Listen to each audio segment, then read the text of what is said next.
dos mesmos apoiadores de... Eu não posso ver mais jovem de 14, 15 anos assaltando e sendo violentado, assassinado pela polícia, às vezes inocente, ou às vezes porque roubou um celular. Vão promover o desencarceramento de pessoas que cometem pequenos delitos, que é hoje o maior contingente de prisioneiros. Tem uma lógica no assalto. Com vocês, o projeto de lei que visa descriminalizar pequenos furtos.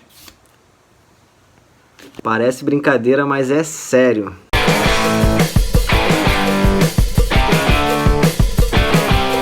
Olá pessoal, sejam todos muito bem-vindos ao canal de Tudo Um Pouco. Eu sou o Elton Carvalho e é muito bom ter vocês aqui.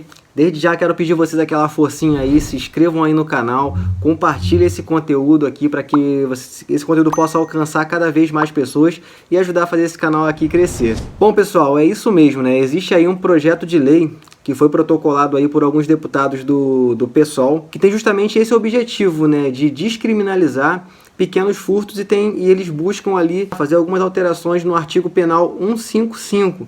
E na verdade, eu vou ler aqui com vocês aqui o projeto e destacar aqui alguns pontos do que eles estão aí querendo botar em votação aí na Câmara e buscando aí uma aprovação, né? Vamos lá. O projeto de lei é o PL 4.540 de 2021 e ele é de autoria da deputada lá, né, a Thalíria Petroni, que deveria se chamar Delíria Petroni, né, porque fazer um projeto desse só pode estar delirando, não é possível. Mas aqui ele está dizendo o seguinte, né, que ela busca ali alterar o artigo 155 do Código Penal para prever ali o furto por necessidade e o furto insignificante e dar aí outras providências. E aí você vem aqui, né, para alguma dessas definições.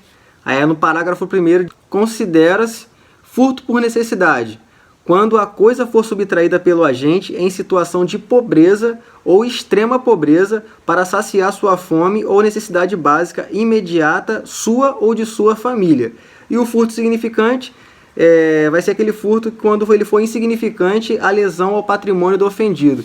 Então olha só como que essas duas questões aqui são muito sérias, né? Você vê que ela cita aqui, né, parece que tem um ar de bondade por trás de tudo isso, né? Ah, é o furto por necessidade, a pessoa está passando ali por um momento de extrema pobreza e tudo mais, então ela precisou realmente furtar para poder se alimentar ou alimentar a sua família. Pessoal, primeira coisa que eu quero destacar em relação a isso, né? Conheço muitas pessoas ali com dificuldades extremas de verdade, mas que nunca usaram furtar como uma opção, tá? A gente fala muito que o Brasil não tem emprego, isso, aquilo, outro, apesar de estar tendo aí uma crescente muito boa, graças a Deus, aí, em relação aos índices de empregos. Os últimos números do CAGED têm mostrado isso, né, que está tendo uma crescente aí nos números de empregados. Mas a questão não é essa, porque mesmo na falta de emprego, o trabalho ele sempre existe, tá? Sempre vai existir aí uma capina, uma limpeza de um quintal, sempre vai existir aí alguém querendo lavar um carro, alguma coisa. Então, essa questão de você furtar por necessidade é algo muito perigoso de você ficar abordando e ainda colocar isso numa brecha na lei, porque você não consegue talvez aí dimensionar os prejuízos que isso pode gerar também, né? Então, eu acho um pouco inconsequente criar um projeto de lei com esse objetivo. Mas voltando aqui, ela diz o seguinte, né, que nesses casos de extrema pobreza, o furto seria ele descriminalizado. Primeiro, né, a pessoa teria que provar que ela realmente está em extrema pobreza, e isso seria algo bem complicado de ser feito, né, de estar comprovando ali, já que a pessoa foi pega num ato, então seria uma situação bem difícil. Um outro fator, né, é que isso com certeza serviria aí de justificativa para muitas pessoas, quando fosse pega no ato de um furto, alegar que foi justamente por extrema necessidade. E aí talvez seria absolvido por conta disso. E a definição de furto insignificante, para mim, ainda ficou pior do que a do furto por necessidade, né? Porque essa furto insignificante, ela quis colocar o seguinte, que quando a lesão ao patrimônio de quem for furtado for algo pequeno ou for algo insignificante de acordo com o patrimônio da pessoa, que aí entraria nesse quadro de insignificante. Só que isso deixa um leque muito aberto. As leis elas precisam ser claras, o mais claras possíveis, para evitar distorções de entendimento. Mas nesse caso aqui, a lei está totalmente aberta. Vamos lá. O furto significante vai ser aquele ali que não vai causar um dano grave ao patrimônio daquele que foi furtado. Mas aí eu te pergunto, vamos lá, uma pessoa que tem um supermercado, um hipermercado, onde o faturamento mensal dela ali gira na casa ali dos milhões. Se alguém entrar naquele lugar e roubar algo de 5 mil reais, considerando o patrimônio da pessoa que foi furtada, 5 mil reais é insignificante. O cara que fatura milhões por mês vai se enquadrar nessa PL? Um cara que furtou ali 5, 10 mil reais de alguém que tem um patrimônio de 20, 30 milhões, só porque não vai causar tanto mal ao patrimônio daquela pessoa que foi furtada, vai se enquadrar nessa questão? Se for isso é bizarro, não faz sentido nenhum. E aquele cara que roubar ali um doce do cara que vende no sinal, aí vai ser um crime grave, porque o patrimônio daquele cara que vende doce no sinal, obviamente, é muito mais baixo, e aí vai ser um crime de maior gravidade. Você vê que é uma lei totalmente mal feita, mal escrita, e deixa essas brechas aí que a gente não consegue realmente entender. Aí tem aqui um parágrafo 2º, né? Vai dizendo que se é de pequeno valor a coisa furtada e não for o caso de absolvição, o juiz deverá substituir a pena de reclusão pela pena restritiva de direitos ou aplicar somente a pena de multa. Olha o que ela considera aqui, né? Se é de pequeno valor a coisa furtada. Geralmente, né, as coisas que são furtadas, eu atribuo a elas preço, né? Porque eu tenho aqui o meu telefone e ele tem um preço, tá? Ele tem um preço. Só que além do preço, esse telefone aqui também ele tem um valor. Porque eu posso ter ganhado ele de alguém que foi importante para mim. Ou seja, o preço dele agora já não é nem tanto mais o caso, mas o valor que ele tem para mim. E quem define o valor de um objeto que é meu sou eu. E ninguém mais. Mas pela lei aqui da Thalira Petroni, ela está dizendo que quando o furto for de algo de pequeno valor, vai ser considerado ali também nesses conceitos do insignificante. Mas aí quem é que vai ditar o que é e o que não é de valor? Quanto valor tem o objeto roubado? Se for pela questão da precificação, já seria um problema. Agora ela quis considerar a questão de valor. Valor não é só monetário, é valor sentimental, é uma série de outros fatores que envolvem ali o valor de algo para alguém. Pode ser R$2, pode ser R$5, pode ser R$10. Se é de alguém, ninguém tem que meter a mão e querer levar na marra. Isso aí não existe. O parágrafo 8º é mais absurdo ainda. Ela diz o seguinte: não há crime quando o agente, ainda que reincidente, pratica o fato nas situações caracterizadas como furto por necessidade ou furto insignificante. Ou seja, a pessoa vai poder cometer aquela prática ali por vezes e ela vai ser considerada ali inocente, não vai ser criminalizada, mesmo que ela for reincidente no fato. Basicamente, gente, as pessoas falam que não, mas isso aqui é uma porta para a legalidade ao furto. Tá querendo basicamente profissionalizar o furto. São situações que são, na verdade, bizarras, é absurdo, é incrível como pessoas criam leis nesse sentido. E mais incrível ainda são pessoas que votam para que deputados como esse pessoal do PSOL aí, essa deputada aí, a Petroni, tá dentro de um lugar para poder criar leis com esse sentido, cara. Isso aí é absurdo. As pessoas têm que começar a pensar melhor em quem vota, porque chega a ser revoltante. Você trabalha pra caramba pra conquistar sei lá, você quer comprar um telefone novo, você compra, cara, ele é teu, você ralou pra caramba pra você conquistar, aí vem uma deputada e fala que se alguém te roubar teu telefone, ou se alguém te roubar qualquer uma outra coisa, ele tá ali protegido pela lei, porque agora vai ser descriminalizado. Que isso, né? E aqui, logo mais abaixo, né, todo projeto de lei tem que ter a justificativa do autor. E aqui ela vem trazendo aqui uma série de conceitos que eu não vou me ater nesses conceitos dela aqui não, que é tão bizarro quanto as coisas que ela já escreveu ali como projeto de lei, né? Dá pra ver pelo conteúdo do projeto de lei que a justificativa dela vai ser tão bizarra quanto. E logo no início do vídeo aqui, né, eu fiz uma sátira aqui com alguns personagens da política, né, que, como eles dizem aí, né, vem uma lógica no assalto, né? Como foi o caso aqui, né, de uma ex-candidata ao governo do Rio de Janeiro pelo PT, a Márcia Tiburi. Ela falou aí, né, eu vou colocar um pedacinho da entrevista que ela falou, que ela viu uma lógica no assalto, né? Vamos assistir aqui rapidinho. Bom, gente, que tem, assim, fica um pouco irônico o que eu vou falar, e eu gosto muito de falar umas coisas um pouco, assim, do avesso. Eu sou filósofa, então o meu negócio é fazer pensar. Eu sou a favor de muitas coisas que as pessoas não são a favor. É também complicado você dizer eu sou a favor ou eu sou contra. Se eu disser que eu sou a favor, por exemplo, eu sou a favor do assalto. Você é a favor do assalto? Não, eu penso assim, tem uma lógica no assalto. Lógica no assalto. Eu não tenho uma coisa que eu preciso, eu fui contaminado pelo capitalismo, ou assim, começa a pensar do ponto de vista da inversão. Ela diz que ela vê uma lógica no assalto e ela culpa o capitalismo por conta disso, né? Que ela diz que o capitalismo que instiga as pessoas a terem as coisas, a pessoa não tem condição de ter, então ela vai lá e pega do outro. Não é isso que o capitalismo fala. O capitalismo ele prega que você deve trabalhar, conquistar suas coisas com o seu próprio esforço e você crescer na vida através daquilo que você conseguir almejar. Isso é o capitalismo, é você trabalhar, ganhar o seu próprio recurso e buscar multiplicar os seus recursos com base no teu próprio esforço, e não usurpando, ou roubando, ou furtando dos outros. E ela disse aí que vê uma lógica no assalto, né? Então fez toda essa defesa, esse discurso aí, né?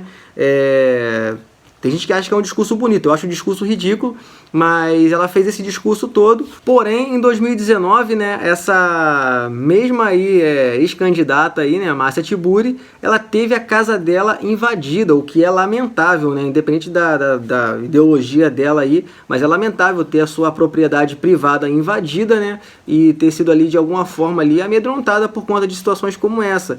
E por conta disso, ela deixou o Brasil. Ela saiu do Brasil porque ela ficou com medo da violência que ela disse que ela compreendia, que ela via uma lógica, né? Ou seja, a lógica quando é no assalto do outro, eu entendo. Agora, quando o assalto vem pra mim, aí já não tem mais lógica, não tem sentido, eu acho melhor eu sair do Brasil. É um bando de hipócrita, né, gente? É um bando de hipócrita. E aí eu quero só trazer esse alerta pra vocês aqui. Preste atenção nesse tipo de candidato, gente. Esses candidatos de esquerda que fazem esse tipo de defesa, a gente não pode dar espaço pra esse pessoal. Esse tipo de ideia não pode ficar aí tendo pessoas com poder para poder escrever leis que prejudicam somente a gente. Imagina só você trabalhar, ralar para conquistar suas coisas e depois você ser roubado e ainda ter alguém ali que assina uma lei que favorece esse cara. Pô, pelo amor de Deus, a gente não pode aceitar esse tipo de coisa. Isso aí é inaceitável. E tem também aí, né, outros candidatos que, na verdade, já foram políticos do nosso país aí, assumiram lugares de importância como a presidência da República, dizendo que não aguenta mais aí ver jovens de 14 anos sendo presos aí somente porque roubou um telefone. Eu não posso ver mais jovem de 14, 15 anos assaltando e sendo violentado, assassinado pela polícia, às vezes inocente, ou às vezes porque roubou um celular. Não é somente porque roubou um celular, não é esse somente o caso. Obviamente que se fosse só esse já seria um problema sim. Furtou, tem que pagar as consequências do ato que ele fez. Mas não é somente por isso. Uma pessoa que vai roubar um telefone, geralmente ela coage alguém, ela ameaça alguém, ela amedronta alguém, causa um terror psicológico em alguém. Vou colocar aqui alguns vídeos para vocês assistirem. Eles entram e vão direto para o balcão. Com toda tranquilidade, anunciam o assalto. Um deles mostra o revólver para a atendente. Eles pegam um celular que é da farmácia e tentam desbloquear. Em seguida, pedem o aparelho da funcionária. Muito nervosa, ela passa mal e tem um princípio de desmaio. Mas mesmo assim, um dos criminosos pega o celular dela. Logo depois chegam 2 entregadores, que são rendidos. E também perdem os celulares. Os bandidos fogem tranquilamente, levando cerca de R$800. Um roubo de celular a cada 5 minutos.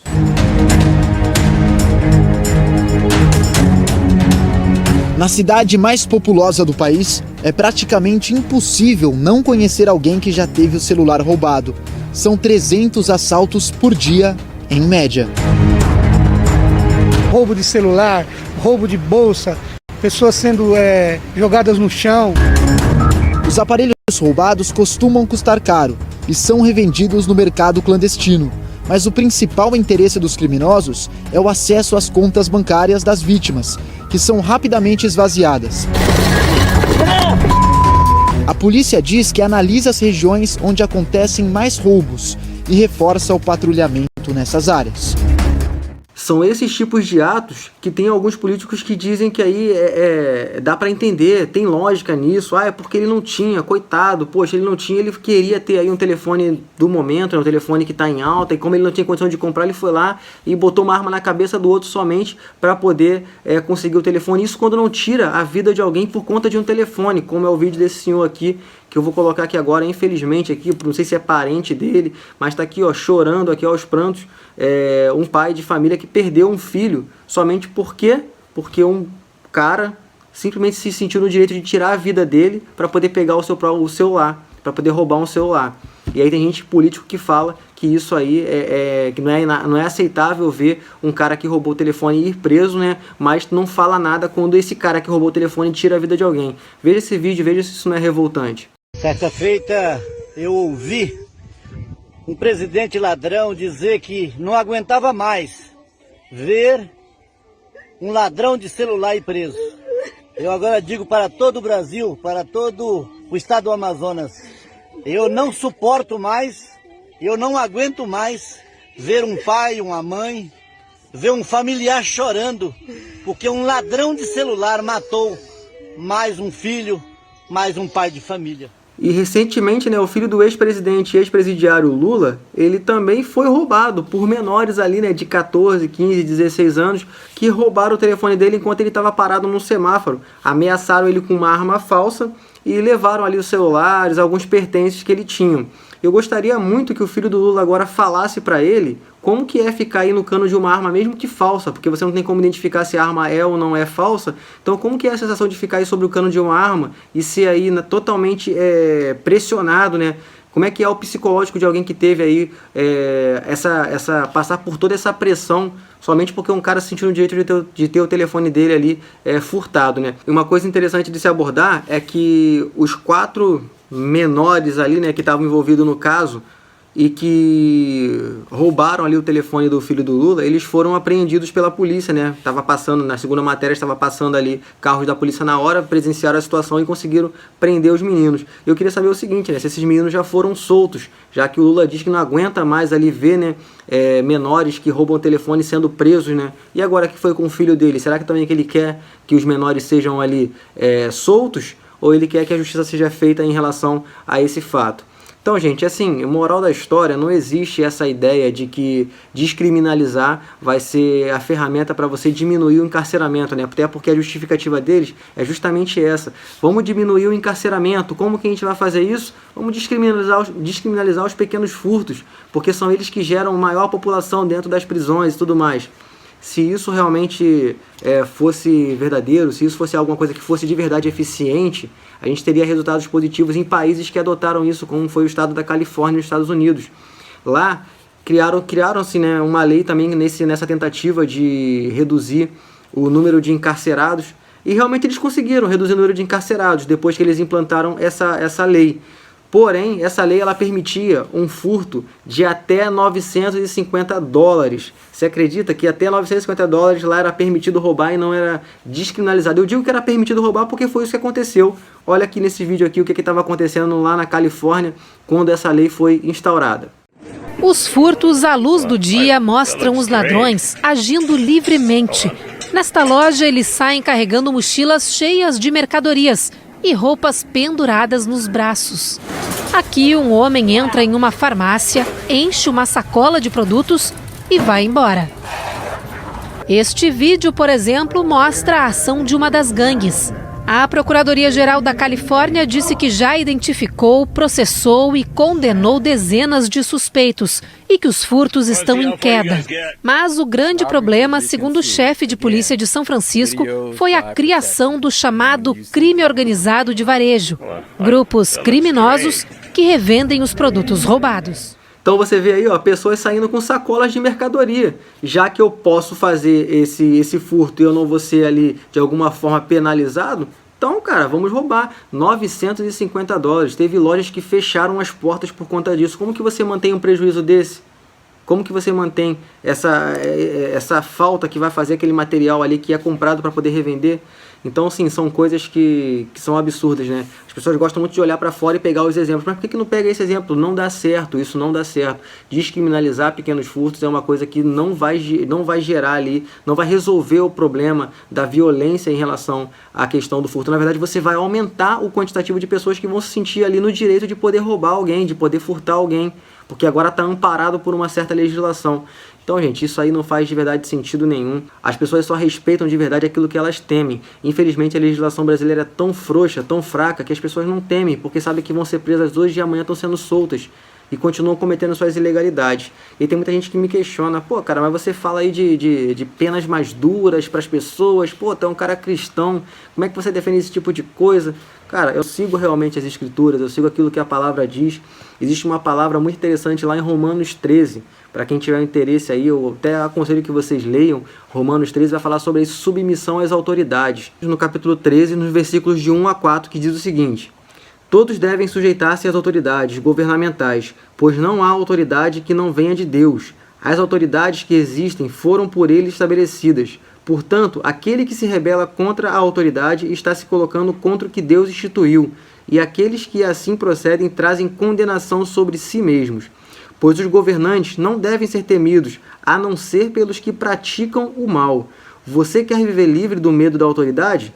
Pratique o bem e ela o enaltecerá, pois é serva de Deus para o seu bem. Mas, se você praticar o mal, tenha medo, pois ela não porta a espada sem motivo. É serva de Deus, agente da justiça para punir quem pratica o mal. Então é isso, pessoal. Fica a minha resposta para quem diz aí que, poxa, você defende aí penas mais duras, porque não sei o que, você é cristão. É exatamente isso, eu estou seguindo um conceito bíblico, tá? De submissão às autoridades.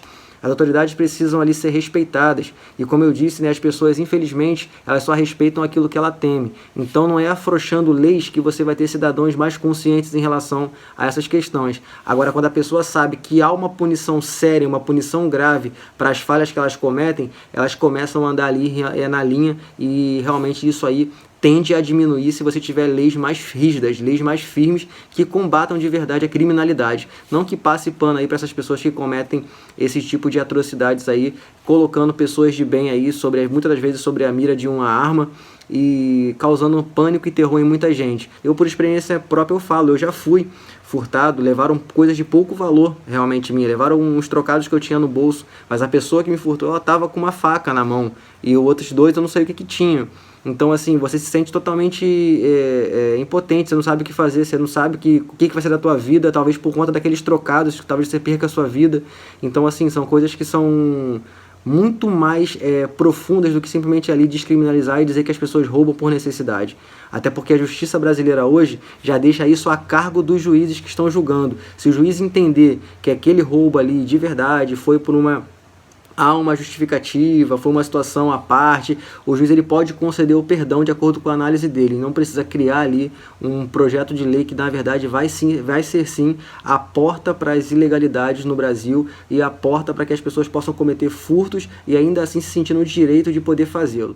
Então, pessoal, esse é o meu ponto de vista a respeito dessa barbaridade que está sendo colocada como um projeto de lei, mas eu gostaria muito de ouvir aí o seu posicionamento a respeito desse assunto. O que você pensa a respeito disso? Você concorda com a deputada? Você acha que esse projeto de lei vai de verdade ajudar a diminuir essa questão dos pequenos furtos? Você acha que isso vai trazer para a sociedade mais segurança ou você acha que vai ser o inverso? Diz aí para mim nos comentários aí, eu vou ter um prazer de ler o seu pensamento, a sua opinião e conversar contigo a respeito desse assunto aqui nos comentários. Pessoal, mais uma vez eu agradeço vocês a atenção até aqui, se inscrevam no canal, curtam, compartilhem esse canal, me ajude a fazer esse canal aí crescer cada vez mais e me siga também lá no meu Instagram, tá?